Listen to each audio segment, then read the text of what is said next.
There's a story told by the Australian writer, I don't know whether you know his name, Tim Winton, that I just can't get out of my head this Christmas. That was back in the 1960s, and Tim Winton was only a boy. I think he was about 5 or 6 at the time, when his father was a traffic cop, and he was out doing the beat when a drunken driver ran through a red traffic light, collided with Tim Winton's dad, and sent him flying slap bang into a factory wall. It put him into a coma for weeks and weeks and weeks. His chest and his shoulder and his hip, they'd all been crushed. His lungs had collapsed, and when the paramedics got to him, they had to perform an emergency tracheotomy. When he returned home, Winton says, he was fully recognisable, but not really my dad, you know. Everything was busted up, all those injuries as well as the head injuries. And Tim Winton says, and Mum had real difficulty because he was still a big unit, even though he'd been a little bit withered by his time in hospital. And Winton continues because he says, and then I remember one day, this bloke showed up to our front door and he said, "G'day, my name's Len. I heard your hubby's a bit crook. Anything that I can do?" And from that point on, almost every day for a fair while, as long as was needed, this fellow came to the house and he carried Tim Winton's father, John, from the bedroom to the bathroom, and there he gently washed him and did whatever he could.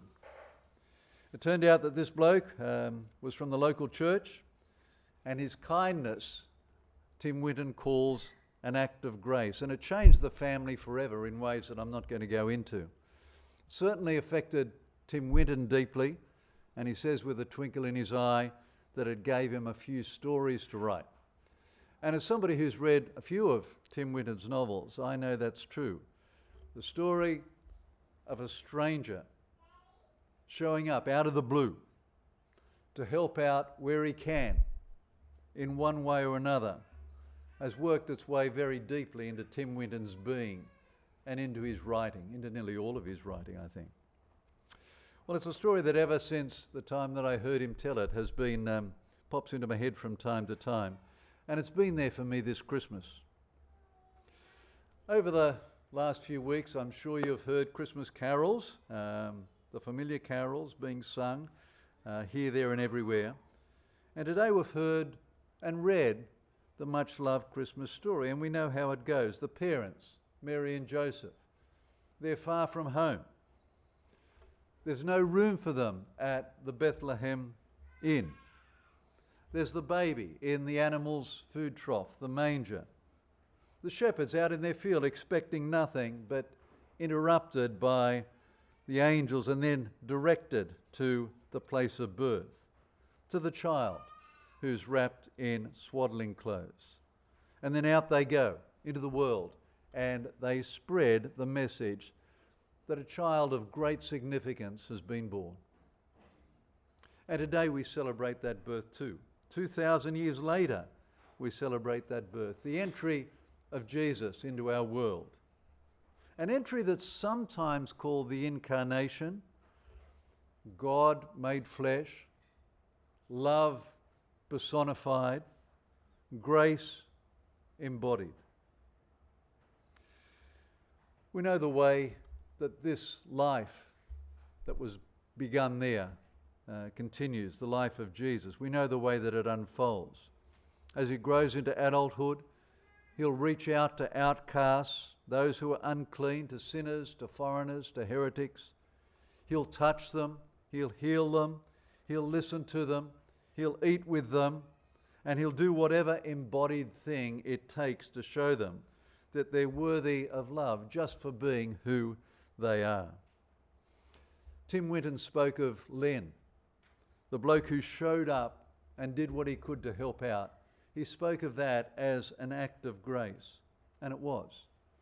Well, Jesus' life was an act of grace, par excellence, right to the very end, and we celebrate it today. We celebrate it in words and song and in all the presents and festivities and fun of this day. But we celebrate it best when we seek to embody what he embodied, when we seek to incarnate what he incarnated, when we, like that bloke who helped out the Winton family, when we find opportunity after opportunity to perform an act of grace. I've got a little task for you, and maybe you can talk about your answer over a Christmas meal today. Can you think of other stories of grace, of kindness, of compassion? Can you recall somebody? Can you spot someone? Think of someone who got their hands dirty and helped out practically in ways big or small. Maybe you were on the receiving end of that. It might just be the neighbour who crosses the street and offers you a fresh tray of vegetables. It might be the stranger who buys his favourite children's book and hands it to a random mother in the queue with all her young children and says to her, "Happy Christmas. I hope your children enjoy this book as much as I did." Maybe you can think of something like that, someone like that, doing something Christ-like, an act of grace, an act of kindness. Because such acts are, I think, the best of ways to celebrate Christmas, this festival of the Incarnation, God's love and grace and kindness embodied, made flesh, incarnate, personified in the birth of Jesus. Amen.